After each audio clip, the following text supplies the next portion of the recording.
ஆகவே தமிழ்நாட்டு நலனுக்காக கட்சி நடத்துகிறேன்னு சொல்லிட்டு நான் கன்னட மக்களுக்காக போலீஸ்காரராக இருக்காரு, கன்னடியாவும் இருக்காருன்னா தமிழ்நாட்டு மக்கள் ஏற்கனவே பெரிய படிப்படை கொடுத்திருக்காங்க, மீண்டும் மீண்டும் கொடுப்பார்கள்.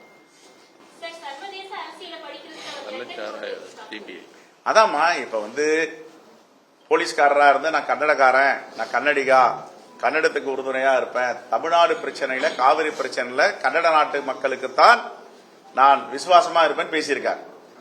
தமிழ்நாட்டு அரசியல்ல குழப்பங்கள், தான் கட்சி வேட்பாளரையே வெற்றி பெறக்கூடாது என்று தோற்கடிக்க முயற்சி செய்தது எல்லாரும் இனிமே ஒண்ணு வரும்.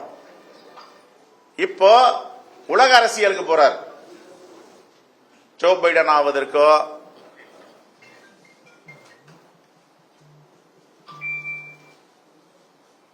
அமெரிக்க அதிபர் ஆவதற்கு முயற்சி செய்கிறார். வாழ்த்துக்கள்.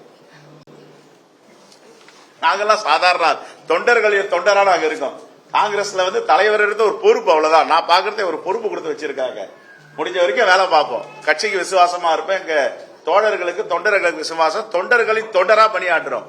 ஆனா இவ்வளவு இருமாப்பும் ஆணவம் அகம்பாவம் எந்த கட்சி தலைவருக்கும் தமிழ்நாட்டில் இல்ல.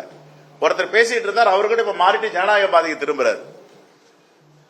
அவங்க கட்சியிலேயே ஒரு சில பேர் என்ன சொல்றாங்கன்னா, இது கட்சிக்கு நல்லதில்லை, காங்கோடித்தனமா நடக்குது அப்படின்னு சொல்லிட்டு சொல்றாங்க. உங்களுக்கு இது நீங்க அவருக்கு கண்டனம் தெரிவிக்கிறீங்களா, இல்ல அதுவும் ஒரு நல்லதுதான் உங்களோட கட்சியோட? இல்ல, அவருக்கு அறிவுரை வழங்குறோம். ஒரு கட்சி, ஒரு அரசியல் கட்சியில ஒரு புரிதலோட வேலை பார்க்கணும். நீ ஃபர்ஸ்ட் தமிழ்நாட்டு மக்களுக்கு அண்ணாமலை விசுவாசமா இருக்கணும்.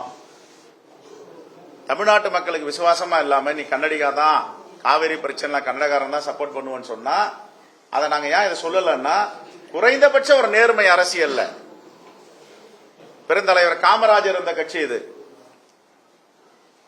கக்கன் இருந்த கட்சி இது,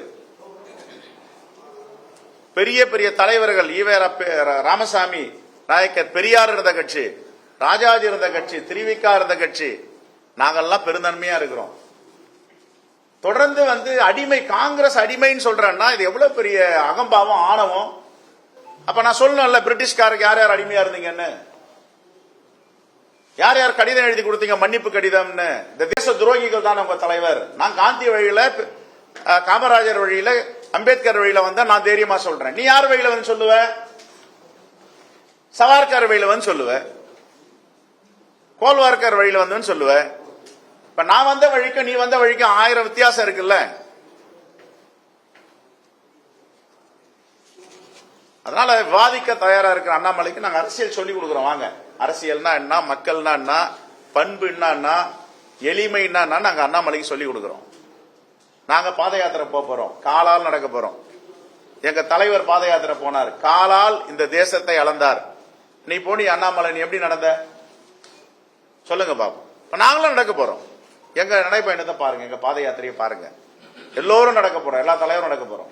மாவட்ட தலைவர் நடக்க போறாங்க, சட்டமன்ற உறுப்பினர் நடக்க போறாங்க, நாடாளுமன்ற. இது வெறுப்பு அரசியலுக்கான நடைபயணம் இல்ல.